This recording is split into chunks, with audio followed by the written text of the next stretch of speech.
नमस्कार दोस्तों, आज मैं आपके सामने आला उदल की गौरव गाथा पार्ट 4 लेकर प्रस्तुत हुआ।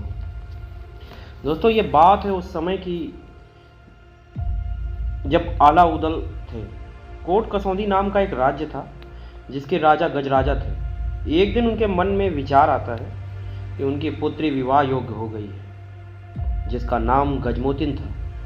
महाराज गजराजा अपने पुत्र सूरज को बुलाते हैं और 3 लाख का टीका देते हैं और कहते हैं कि सभी राज्यों में जाकर एक सुयोग्य वर ढूंढो जो शक्तिशाली हो और बुद्धिमान भी हो, लेकिन यह पत्र के रूप में एक चुनौती साथ में ले जाओ। उस पत्र में लिखा क्या था? उस पत्र में लिखा था, जिसकी सेना ने अपना अंतिम भोजन कर लिया हो, जिसकी सेना के घोड़े हाथी अंतिम दाना पानी ले चुके हो, जो जीवित रहते ही अपना श्राद्ध कर्म पूर्ण कर चुके हों और जिनका अपने परिवार और जीवन दोनों से मोह समाप्त हो गया हो, वही कोट कसौंदी में बारात लेकर आए।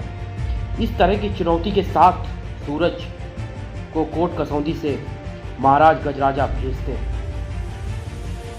लेकिन जाते जाते कहते हैं कि लेकिन तुम महोबागढ़ मत जाना, वहाँ बनाफर लाल बसते हैं और अगर तुम्हारी उनसे भेंट हो गई तो वो तुम्हारा टीका भी ले लेंगे और चुनौती भी स्वीकार कर लेंगे। अगर ऐसा हुआ तो हमारे यहाँ कोई अन्य राजा हमारे यहाँ अपनी लड़की का विवाह नहीं करेगा। यह सब भ्रांतियाँ मामा माहिल, जो आला उदल के मामा थे, उन्होंने 52 गढ़ों में यह भ्रांति फैला रखी थी। इसके पश्चात सूरज अपनी बहन के लिए वर तलाशने के लिए दिल्ली और फिर कन्नौज, लेकिन किसी ने भी यह चुनौती स्वीकार नहीं की, क्योंकि कोई भी राज्य अनावश्यक युद्ध नहीं चाहता था। उसके बाद सूरज मामा माहिल के राज्य उरई में पहुंचते हैं, लेकिन मामा माहिल युद्ध करना थोड़ी ना जानते थे, वो तो दूसरों से युद्ध करवाना जानते थे। लेकिन मामा माहिल एक राज्य का पता बताकर सूरज को वहां से भेजते हैं, जिसका रास्ता महोबा राज्य से होकर जाता था। सूरज उस रास्ते में जा रहे थे कि उन्होंने एक अचंभित कर देने वाला दृश्य देखा कि एक युवा वीर निहत्था ही जंगली सिंह से लड़ रहा था। सूरज ने ऐसा दृश्य अपने जीवन में कभी नहीं देखा था, और वो कोई और नहीं उदल थे, जो कि महोबा के पास ही जंगल में उस सिंह से लड़ रहे थे। वास्तव में हुआ क्या था कि एक सिंह को मानव का मांस भा गया था। वह आए दिन किसी न किसी को मार कर उठा ले जाता और उसका भक्षण कर लेता। जब यह बात महाराज परमाल के पास गई तो उन्होंने अपने राज्यसभा में कहा कि कोई है जो उस आदमखोर के दांत गिन सकता है। तब उदल अपने आसन से खड़े होकर कहते हैं कि महाराज आज्ञा दें, मैं उसे अभी ढूंढकर अपने भाले में उसकी गर्दन टांग कर लाता हूँ। महाराज की आज्ञा पाकर उदल वहाँ से आला के पास आज्ञा लेने के लिए जाते हैं। तब उदल को आला जाते समय कहते हैं कि उदल सिंह के साथ सिंह जैसा व्यवहार करना। फिर उदल भैया आला की आज्ञा लेकर वहाँ से चले जाते हैं। तब उदल, ढेवा और कुछ सैनिक उसकी तलाश करने लगते हैं। अंततोगत्वा वह आदमखोर शेर मिल जाता है। फिर सारे सैनिक उसको चारों तरफ से घेर लेते हैं और शेर जहाँ से निकलना चाहता था वहाँ से सैनिक उससे भाले से वार करते थे। जैसे जैसे वो शेर घायल हो रहा था, वैसे वैसे वो और खतरनाक होता जा रहा था। फिर उदल ने मन में विचार किया कि अब इसको समाप्त ही कर देता हूँ। जैसे ही भाला लेकर उदल उस सिंह की तरफ बढ़े, वैसे ही ढेवा हंस दिए। तब ढेवा के हंसने का कारण उदल ने पूछा। तब ढेवा ने कहा, आप सिंह के साथ सिंह जैसा व्यवहार नहीं कर रहे हैं, जैसा भैया मलखान ने महोबा के रण में किया था, और वह सिंह तो निहत्थे ही गर्जना कर रहा है। तब उदल ढेवा का इशारा समझ गए और अपने भाले को फेंक कर उस सिंह से युद्ध करने लगते हैं। दोनों के बीच में एक भीषण युद्ध होता है। तब अंत में उदल शेर के जबड़े को पकड़कर फाड़ देते हैं और शेर वहीं शांत हो जाता है। और यह दृश्य देखकर सूरज को बड़ी प्रसन्नता हुई। सूरज तुरंत ऊदल के पास आकर कहते हैं और ऊदल की बहुत प्रशंसा करते हैं और कहते हैं कि यदि आप हमारे कोट कसौदी राज्य में आकर मनवांछित पद ग्रहण करें तो ये हम पर महान दया होगी। फिर सूरज ऊदल से उनका परिचय पूछते हैं। तब ऊदल बड़े विनम्र भाव से कहते हैं कि मेरा स्वयं का कोई परिचय नहीं है, मेरा परिचय मेरे भैया से है। मैं आहला का छोटा भाई ऊदल हूँ। इतना सुनते ही सूरज घबरा गए। जिनसे भेंट नहीं करनी थी उन्हीं से भेंट हो गई। फिर ऊदल ने सूरज से पूछा कि राजकुमार, आप इतनी दूर महोबा में क्या कर रहे हैं और ये आपके साथ नेगी कौन है? तब सूरज बहाना बनाते हुए कहते हैं कि हम तो गंगा स्नान के लिए आए थे। लेकिन ऊदल समझ गए। तब ऊदल कहते हैं कि ये गंगा स्नान का तरीका तो नहीं है, आप मुझे से कुछ छिपा रहे हैं। तब अंत में सूरज को बताना पड़ता है। सूरज बोले, तब ऊदल से साची सुनो बनाफर राय, टीका लाए हम बहनी की, दिल्ली कनवज गए मझाए। तब सूरज कहते हैं कि हम टीका लेकर आए थे, दिल्ली कनवज और 52 गढ़ों में गए, लेकिन किसी ने भी हमारी चुनौती स्वीकार नहीं की और अब हम अपने राज्य के लिए वापस जा रहे हैं। तब ऊदल कहते हैं कि आपको परेशान होने की ज़रूरत नहीं है। समझिए माँ शारदा आपके ऊपर सहाय हो गई और आपका श्रम निरर्थक नहीं जाएगा। अभी हमारे भैया मलखान कुंवारे हैं, जाओ ये टीका अपना उन पर चढ़ाओ और अपनी बहन का विवाह हमारे भैया मलखान से करो। इतना सुनते ही सूरज को गुस्सा आ जाता है और कहते हैं कि हमारे महाराज ने बोला है कि बनाफर क्षत्रियों की जाति जो है छोटी है हमसे और हम अपनी लड़की का विवाह उनसे नहीं कर सकते हैं। इतना सुनते ही मानो ऊदल को क्रोध आ जाता है और वह तब ऊदल कहते हैं कि ये छोटे बड़े क्षत्रियों की क्या बात है, अगर बल है तो हमसे युद्ध करके दिखाओ और अपनी तलवार की ताकत हमें दिखाओ। अगर आप में बल है और आप हमसे श्रेष्ठ हैं तो अपनी तलवार निकालिए और अब टीका चढ़ेगा तो भैया मलखान पर ही चढ़ेगा, किसी अन्य पर नहीं।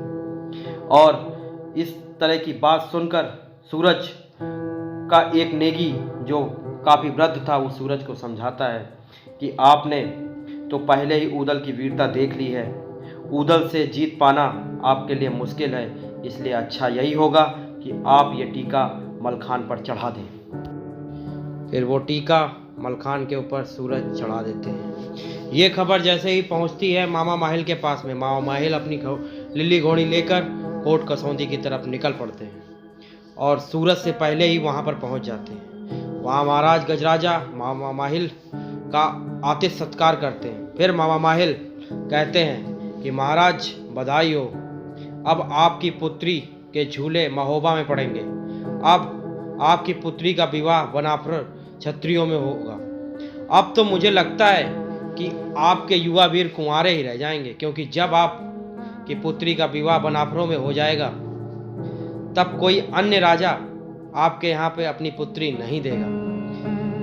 यह सुनकर महाराज गजराजा गुस्से से लाल हो जाते हैं और कहते हैं, कैसी बात करते हैं माहिल आप, मैंने तो सूरज को साफ मना किया था कि महोबा मत जाना। तब तक सूरज वहां आ जाते हैं। तब महाराज गजराजा कहते हैं कि सूरज तुमने ये क्या किया, तुम टीका महोबा में चढ़ाकर आ गए। तब सूरज ने सारी बात महाराज को बताई और कहा कि मैं वहां 3 लाख का टीका चढ़ाकर नहीं, अपनी जान बचाकर आया हूं। लेकिन आप चिंता मत करें, आने दो उनको, हम उनके लिए कोई पूजा की थाल सजा के नहीं यहाँ पर उनका इंतजार करेंगे, हम भी अपने सूरवीरों का परिचय कराएंगे उन्हें। तब मामा माहिल तंज कसते हुए कहते हैं कि क्षमा करें राजकुमार, लेकिन आपके इस कोमल शरीर पर युद्ध की तो छोड़ो, अभ्यास के भी पर्याप्त घाव नहीं दिखाई देते हैं। मामा माहिल कहते हैं कि मियान से तलवार कैसे निकालते हैं क्या आप जानते हो? तुम नहीं जानते कि वो वीर आला उदल मलखान सुल्खान जब आएंगे तब तुम्हारे राज्य को धूल में मिला देंगे। जैसे एक पर्वत से कोई शिला गिरती है, वो अपने आगे आने वाली हर एक वस्तु को रौंदते हुए चली जाती है। तब सूरज कहते हैं कि लगता है कि आपको हमारे सूर्यवीरों का पराक्रम नहीं सुना है। तो आप नहीं तो ऐसी बात हमारे सामने कभी न करते। तब मामा माहिल कहते हैं कि मैंने तुम्हारे सूरवीरों का पराक्रम तो नहीं सुना, लेकिन मैंने आला उदल का पराक्रम जरूर जानता हूँ। मैं वीर मलखान सुलखान का शौर्य जानता हूँ। मेरी बहनों का विवाह ऐसे ही नहीं हुआ था। जब से मैं ये वह राज्य ढूंढ रहा हूँ, तब से मैं वह राजा ढूंढ रहा हूँ, तब से मैं वो सेना ढूंढ रहा हूँ जो महोबा के साथ इन चारों भाइयों की छाती में अपना भाला उतार सके। मैं वह राजा ढूंढ रहा हूँ। तब मामा माहिल ने जब ऐसी बात की, तब गजराजा ने उनसे पूछा कि महोबा के इन वीरों से कैसे जीता जाए। तब मामा माहिल कहते हैं कि जब बल से काम ना हो तब छल का सहारा लेना चाहिए। तब मामा माहिल सारे दांव पेच बताकर वहां से अपने राज्य उरई वापस चले आते हैं। उधर महोबा में वो तिथि आ गई थी जिस दिन बारात प्रस्थान करनी थी, और बारात और सेना दोनों सज्ज हो गई थी कोट कसौंदी जाने के लिए। लेकिन आला ने बारात में जाने से साफ इनकार कर दिया था, क्योंकि आला ने कोट कसौंदी में अपनी शिक्षा ली थी। वो मलखान से कहते हैं कि मैं वहाँ के योद्धाओं का व्यर्थ में खून नहीं बहाना चाहता हूँ। और जैसे ही मलखान बाहर आते हैं, उनकी भेंट आला की पत्नी मछला से हो जाती है। मछला मलखान को ले जाकर आसन पर बैठाती है और आरती की थाली लेकर उनके सामने आती हैं। तब मलखान कहते हैं, भाभी, भैया ने तो बारात में जाने से साफ इनकार कर दिया है। तब मछला कहती है, तब ही मछला बोलन लागी, देवर मेरे वीर मलखान, पहले मैं भेजू प्रीतम को जाए कासों में करे तकरार। जो सैया कासों से ना आई है तो मैं आऊं मैं तलवार। एक गजराजा की का गिनती, दुनिया एक तरफ हो जाए। तब मछला मलखान से कहती हैं कि मैं पहले प्रीतम को भेजूंगी। अगर प्रीतम नहीं जाते हैं कासों के गढ़ में तो मैं स्वयं अपनी कमर में तलवार बांधकर नैनागढ़ की सेना को साथ में लेकर उससे युद्ध करूंगी। जब मलखान ने अब अपनी भाभी के मुख से ऐसे वचन सुने, तब मलखान की भुजाएं फड़क उठी। तब मलखान कहते हैं कि भाभी, ना ही तो कबूतरी बूढ़ी हुई, ना मैंने बेच खाई तलवार। गढ़ कासों के मैदानन में दिन रात बजे तलवार। ऐसा कहकर मलखान अपनी भाभी मछला से आशीर्वाद लेकर सेना को कूच कर देने का आदेश देते हैं। सेना के साथ में मलखान उदल ठेवा ये सभी वीर सज्ज होकर आगे बढ़ जाते हैं, और लगभग कोट कसौंदी से लगभग 8 कोस पहले शिविर सज जाता है। आगे की कहानी मैं आला उदल गौरव गाथा पार्ट 5 में आपको बताऊंगा। और मेरे चैनल पे आप अगर नए हैं तो सब्सक्राइब करें, शेयर करें, और अगर आपको कुछ और भी इतिहास जानना है तो मुझे कमेंट के ज़रिए ज़रूर बताएं। Thank you for watching my video.